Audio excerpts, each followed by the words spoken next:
저는 그렇습니다. 기본적으로 축구라는 게 봉사라는 말이 이슈가 많이 됐지만 홍명보 감독은 솔직히 연봉 20억 받으면서 봉사라는 표현은 그렇죠. 너무 자기중심적인 생각이고 박무성 의원도 얘기를 했잖아요. 어떤 사람들은 프로틴 코치 한번 하려고 해도 박무성 부르지 그랬어요. 네? 아니요, 죄송합니다. 내가 그래서 나는 일부러 얘기를 한마디도 안 하고 있었는데 눈치가 없어요, 눈치가 보니까. 죄송합니다. 죄송합니다. 이제 좋다고 달려야 돼. 오늘도 어김없이 저희가 또 슈퍼 특급 게스트를 한 분 모셨습니다. 아마 축구를 좋아하시는 분이면 우리 이 게스트님을 모를 수가 없을 텐데 우리 서영욱 해설위원님을 이 자리에 모셨습니다. 네, 안녕하세요. 반갑습니다. 네, 안녕하세요. 반갑습니다. 여기는 변호사 유튜브니까 악플은 안 달리겠네요. 근데 악플 굉장히 많이 그래요? 달리는데. 네네. 바로바로 고소 때리시고요. 네, 저는 풋볼리스트라는 축구 미디어를 운영을 하고 있는 서영욱이라고 합니다. 이렇게 출연해 주셔가지고 너무 우리 구독자님들께서 또 한 번 놀라셨죠? 저희는 원하는 대로 다 이루어지는 그런 채널입니다, 여러분. 자, 근데 우리 서영욱 해설위원님과 또 우리 박건우 변호사님이 특별한 친분 관계가 있다고 제가 또 들었는데 그거에 대해서 한번 좀 말씀을 좀 주세요. 거의 뭐랄까 같이 삽니다. 같이 살아요. 거의 동고동락을 하죠. 그 둘이 같이 생로병사 동고동락을 같이 하고 있고요. 제 결혼식 때도 사회를 봐주셨죠. 그리고 여러분 저희 강현박 변호사의 게스트 출연 요건이 하나가 있습니다. 뭐냐면 MBC, KBS 이런 지상파 대형 예능 프로그램에 한 번 정도는 출연을 하셨어야 되는데 우리 서영욱 해설위원님은 라디오스타에도 벌써 몇 번을 나오셨습니까? 대형 게스트입니다, 여러분. 제가 늘 말씀드립니다만 라디오스타 2번 나온 사람 중에 유일하게 못된 사람입니다. 아니에요. 아닙니다. 저는 모든 장르를 재밌게 봤습니다. MBC 라디오스타에도 나오시고 공명강에 나오시고 이제 그분이 어디 나왔냐? 강현박에 나오셨죠. 그렇죠. 이제 강현박 이제 이런 특급 마지막 게스트만- 대형 채널에 나오신 거예요. 맞아요. 본격적으로 오늘 나누실 이야기는 어떤 건지 좀 소개해 주시면 좋겠습니다. 축구협회 이 작금의 현실을 개탄하기 위해서 이 자리를 모였고 특히나 이 전문가님을 모시고 또 법률 전문가들 아닙니까? 그래서 저희가 편하게 대화를 나눠보면서 어떻게 이걸 해결할지 이것도 한번 말씀을 나눠보겠습니다. 저희는 이제 가만히 있을 수가 없어요. 가만히 지금. 있을 수가 없죠. 네. 그러면 지금 우리 그래도 위원님께서 축구 전문가시기도 하니까 정확하게 축구협회, 대한축구협회가 무슨 일을 하길래 이렇게까지 많은 권한을 행사하는지 좀 설명을 좀 해주시면 좋을 것 같아요. 대한민국에서 축구에 관한 모든 것을 관장하는 협회다라고 보시면 될 것 같고 그러니까 피파가 국제축구연맹이 모든 나라의 축구협회들의 총 본산이잖아요. 예. 피파가 나라별로 축구협회를 하나만 인정을 합니다. 그렇기 때문에 모든 나라들은 이제 축구협회가 하나씩만 있고요. 해당 나라에서 벌어지는 모든 축구에 대한 행정적인 부분이나 권한을 행사를 하게 되는 건데 그러면 대한축구협회니까 우리나라에서 유일하게 인정된 협회고 모든 네. 이제 축구 밑에 산하 단체들을 다 관장하는 그런 중차대한 역할을 하고 있는 거네요. 그렇죠. 만약에 박건호 변호사가 들고 일어나서 한국 축구협회 만들었다. 근데 이게 피파의 인정을 받으면 여기가 유일한 게 되는 거고. 근데 현실적으로 그거 쉽지 않죠. 그렇죠. 아직은 저희 힘이 없습니다. 가장 논란이 되고 있는 게 결국은 국가대표 감독 선임 때문에 뜨거운 논란이 되고 있잖아요. 사실 국정감사 전에도 사람들이 말이 많았었잖아요. 가장 그 분노했던 부분이 공정하지 못하다, 투명하지 않다. 그런 부분에 대해서 논란이 많았는데 사실 이번에 국회에서 생각만 하고 있었던 부분이 실제 이제 증인들이 이제 말을 통해서 이제 밝혀지니까 그렇죠. 더 분노를 했던 것 같아요, 사람들이. 사실 체육 단체라는 게 축구가 워낙 인기가 많고 올림픽이나 월드컵 같은 큰 대회가 있기 때문에 관심을 많이 받긴 하지만 체육 단체에서 하는 일들이 정부에서 개입을 하고 전국적으로 뭐 모든 국민들이 관심을 갖고 그럴 만한 소재가 솔직히 아니라고 생각을 합니다. 거창하게 얘기하면 축구 없다고 우리 사는데 지장 없거든요. 이렇게까지 얘기가 된 건 뭐냐면 시대 정신이 지금은 국위선양보다 공정성. 지금 우리가 월드컵 나가서 성적을 내고 우리 선수들이 좋은 활약하는 것도 좋지만 대표팀이 만들어지는 과정이 정당하지 않다라는 그 얘기가 나오면서 많은 사람들이 관심을 갖고 이제 끼어드는 거고 또 대한축구협회가 나라 돈도 많이 들어가기 때문에 정부에서도 거기에 어느 정도 좀 권한이 있고 하니까 이제 개입을 해서 국정감사까지 오는 일이 된 건데 이번에 근데 이제 위원님도 말씀하셨지만 절차의 공정성이라는 거에 이제 네. 대한민국 국민들이 굉장히 중시하는 시대가 됐는데 누가 보더라도 이게 절차가 공정하게 이루어지지 않다라는 의심을 많이 하는 정황들이 너무 많이 발견되지 않습니까? 그렇죠. 그러니까 제가 답답한 건 뭐냐면 협회가 나름대로 자기들이 준비를 잘해서 현안질의 때 문답을 했으면 상황이 악화되지 않을 수도 있었는데 너무 총알바지만 하나 나온 것처럼 10차 회의니 11차 회의니 거기에 대해서도 예상 질문이 당연히 나오고 거기에 대한 문답을 무려 회장님이 납시는데 그렇죠. 거기에 대한 리허설도 안 하고 아무런 대비도 안 한 채로 지금 이임생 기술총괄이사가 사임한 정혜성 위원장의 직무대리를 하는 것에 대해서 이게 어떤 근거를 통해 된 건지에 대한 답도 못하고 성의 없이 그러니까 주먹구구식으로 일을 해왔으면 앞으로 국정감사로 이어질 현안 질의에서 준비를 해와서 자기들 또 나름의 근거가 있을 거 아니에요. 그냥 우린 공정했다라고 말로만 주장할 것이 아니라 자기를 나름대로의 왜 자기들이 공정하다고 생각하는지에 대한 근거 제시를 해야 되는데 그게 안 되니까 여기저기서 두드려 맞고 다들 이를 갈고 나온 사람들인데 국회의원들도 축구 잘 모르는데도 몇 달 전부터 계속 각종 자료 사람들 만나가 준비해 왔는데 정작 대한축구협회장, 기술총괄 이사 아무 준비 없이 나와가지고 공정하다고 진짜 이번 현안 질의를 보면서 진짜 여야가 이렇게 대통합하는 경우가 있었나 싶을 정도로 엄청나게 통합이 잘 되더라고요. 사실 국회의원들끼리. 리더가 왜 중요합니까? 똑같은 사람들이 모여 있어도 리더가 누구냐에 따라서 잘못된 곳으로 갈 수도 있고 좋은 곳으로 갈 수도 있잖아요. 그러니까 협회에 있는 분들이 일단 기본적으로 능력이 있는 분들이에요. 경력도 있고 당연히 그 안에서 한 자리 할 수 있는 분들인데 자꾸 회장 눈치를 보고 자꾸 이번에 이임생 총괄 이사도 자기가 근거가 없이 대표팀 감독 선임의 전권을 이임을 받았는데 그게 잘못된 건지도 모르고 그렇죠. 그 조직의 분위기 자체가 그러니까요. 이의 제기를 못하는 분위기라는 거죠. 그러니까 이제 용어를 잘 못 알아들으셔서 준비를 안 하셔서 그런지 모르겠지만 그때 이임생 이사한테 어떤 국회의원 한 분이 이런 식으로 행동하는 게 이런 식으로 홍명보 감독한테 뭐 카페에서 만나는 게 면접입니까 면담입니까 얘기를 하니까 법률적으로는 사실 현안 질의랑 국정감사는 명확하게 다릅니다, 여러분. 현안 현안 질의다. 질의는 그냥 질의하고 답변을 듣는 자리고 우리가 보통 청문회라고 얘기하는데 그것도 좀 아니죠. 그것도 좀 네, 다른 그렇죠? 성격이고요. 네. 예. 국정감사는 정말 법적으로 헌법에 보장된 권한을 갖고 있는 국회의원이 권한을 행사하는 거기 때문에 거기서 자료 제출을 강제적으로 요구할 수 있는 이증을 하거나 했을 때는 고발할 수 있는 모든 조치가 다 이루어질 수 있는데 현안 질의는 사실 그냥 불러가지고 문답 듣는 자리였죠. 그래도 웬만하면 사임에 대해서 계속 물어봤잖아요. 이래도 사퇴하지 않으실 거냐고. 심사숙고하겠다고 네, 했죠. 지금 심사숙고하고 있는 것 같아요. 그 뒤로 두문불출입니다. 두문불출.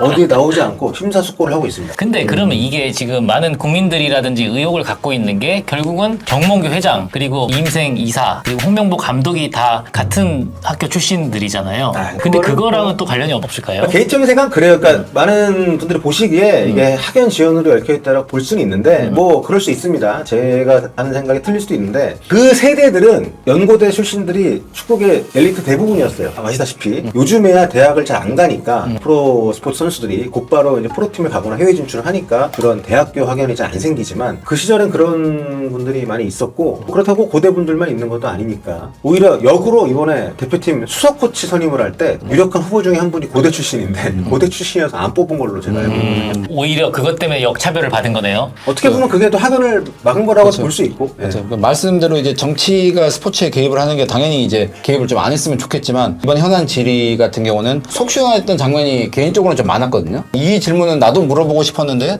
이런 부분을 물어본다든지 저 국회의원이 이 정도로 날카로운 면이 있었나 싶을 정도로 사실 좀 국민의 입장으로서는 공감되는 부분도 사실 꽤 있었던 것 같아서 저는 그렇습니다. 기본적으로 축구라는 게 봉사라는 말이 이슈가 많이 됐지만 홍명보 감독은 솔직히 연봉 20억 받으면서 봉사라는 표현은 그렇죠. 너무 자기중심적인 생각이고 그 외에 대부분의 임원진들은 무보수도 많고요. 어떻게 보면 회장 입장에서는 본인이 그룹 회장으로서 없는 시간 쪼개고 돈을 생각만큼 많이 퍼붓진 않았지만 정말 자기는 봉사한다고 생각을 많이 했을 텐데 그럼에도 불구하고 이렇게 비판을 받는 것에 대해서 굉장히 좀 잘 이해가 되지 않는 그런 면이 있었을 거라고 생각은 좀 들어요. 근데 그런 과정에서 이런 어떤 공세들에 대해서 좀 제대로 대응하지 못한 면이 더 있는 것 같아요. 저는 절차가 네. 불공정하다고 생각을 했던 게 뭐냐면 그 10차에서 그때 PPT를 제출했던 게 그 PPT 내용이 박주호 의원이 말이랑 똑같아요. 박주호 의원이 후액 감독 뭐 제시마 씨나 만약에 어떤 감독 외국 감독이 있을 때는 야 이거는 뛰어난데 이런 게 좀 불안하지 않아? 그런 얘기가 있었는데 홍명보 감독이 얘기됐을 때는 좋아 이런 부분 괜찮아. 그게 얘기했던 부분이 박주호 의원이 말했던 현장 분위기랑 그 PPT가 너무 똑같았단 말이에요. 그러니까 결론이 어느 정도 이미 홍명보 감독 쪽으로 몰고 가 있는 상태에서 그게 만들어진 게 아닌가라는 의심을 맞죠, 갖게 된 맞죠. 거죠. 그러니까 지금 한국 축구계의 이번 대표팀 감독을 선임을 앞두고 화두는 뭐였냐면 공개 잡자는 거였어요. 여러 증언을 통해서 나옵니다. 이강인과 손흥민이 솔직히 다른 이슈들이 워낙 많아가지고 우리도 거론을 덜 하지만 어느 정도의 물리적 접촉이 있었는지는 우리가 뭐 정확하게 증언이 다 다르지만 30명이 보는 앞에서 붙었단 말이에요. 그렇죠. 어쨌든 그 일은 정말 놀라운 일입니다. 그리고 클린스만 감독이 잘린 결정적인 이유도 결국엔 그거거든요. 팀 관리를 잘 못한 거고 그렇기 때문에 가장 시급한 과제는 팀의 기강을 잡는 거였어요. 근데 홍명보 감독이 또 다른 유튜브에서는 지도자로서 이미 다른 지도자들이 경험하지 못했던 박무성 의원도 얘기를 했잖아요. 어떤 사람들은 프로팀 코치 한번 하려고 해도 방송은 부르지 그랬어요. 네? 아니 죄송합니다. 내가 그래서 나는 일부러 얘기를 한마디도 안 하고 있었는데 계속 얘기하시네. 이거 살려주세요. 눈치가 없어요, 눈치가 보니까.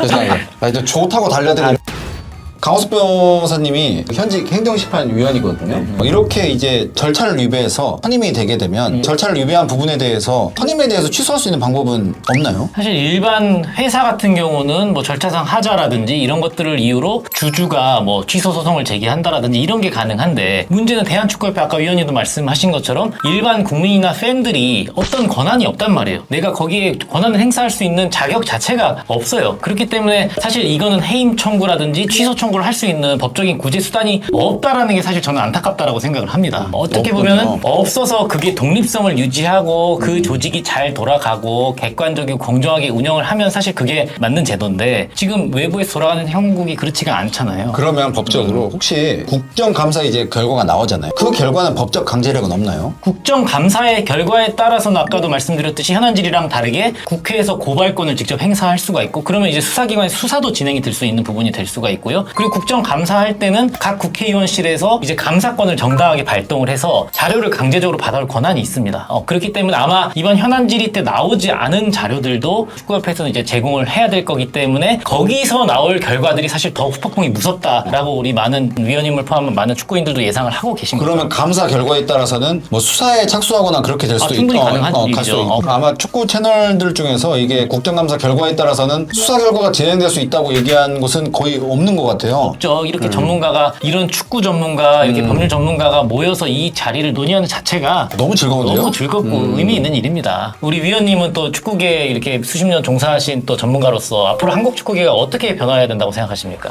정원 회장님 고생 많이 하셨고, 지금 우리 한국 축구가 퍼포먼스, 경기력, 월드컵 이런 건 중요하지만 아직까지 월드컵 본선에 심판 주심 한 명 보낸 적이 없습니다. 전체적으로 다양한 영역에서 기반도 좀 닦아야 되고 발전을 해야 되고, 지금 대표팀 선수들 트레이닝 센터 없어가지고 계속 떠돌이 생활하고 있잖아요. 잔디 엉망이어가지고 경기장도 바뀌고 있잖아요. 이런 여러 가지가 다 결국 대한축구협회가 잘 해야 되는 것이고, 좀 더 열심히 일할 수 있는 분위기로 가는 것이 모든 변화의 출발이라고 생각하고요. 인도네시아 회장 바뀌고 지금 분위기 굉장히 좋아졌거든요. 그렇죠. 혹시 마지막으로 저희 구독자 애칭이 뭔지 아시나요? 애칭도 있어요? 있습니다. 별거 다 하는구나. 별거 다 합니다. 우리가 8,000 채널인데 거의 뭐 한 80만 채널처럼. 네. 저희 구독자님들 애칭은 뭐냐면, 좋았어. 영사님들이라고 저희. 왜 영사예요? 영원히 사랑해요. 사랑이 존재한다고 믿습니까? 제가 형한테 하는 게 그거 사랑 아닐까요? 존재하지 않는 감정에 네. 에너지를 낭비하지 마십시오. 전 형한테 다 쓰고 싶어요. 마음이 그래요. 뭔 개소리야! 근데 솔직히 저 동료들이 늘 얘기합니다. 다른 채널에 좀 많이 나가라. 여기저기 나와야 본 채널에 도움이 된다. 근데 제가 이렇게 좀 활동적이지 않고 이렇게 좀 사교적이지 않아요. 그래서 고맙게 제안을 또 해주셔가지고 꼴리TV 밖으로 끌어내주셔서 감사드리고. 저도 형 덕분에 면이 이게 딱 최현우 변호사가 나오고 딱 형까지 얘기를 하니까 그 편집장님이 엄청 네. 또 축구를 좋아하시거든요. 아, 위원이 팬이세요. 혹시 제 악플 남긴 적 있으시지 않나요? 다음부터는 최윤아 작가님 계실 때 불러주세요. 팬입니다. 뭐 저희랑 거의 위원님도 팬이세요? 팬입니다. 최서강박, 서최 그래도 형인 서최강박. 뭐든 좋습니다. 우린 엮어 갑시다. 오늘 이렇게 대한민국 축구를 걱정하시는 또 축구 전문가 서영욱 해설위원님을 모시고 이렇게 좋은 시간을 가져봤습니다. 앞으로 어떻게 우리 대한축구협회가 이제 개선이 될 것인지 저희 강현박 변호사와 우리 서영욱 해설위원님이 운영하시는 폴리TV를 여러분들 꼭 지켜봐 주시고, 영사님들 한번 외치면서 저희 한번 같이 마무리해 보겠습니다. 좋았어! 영사!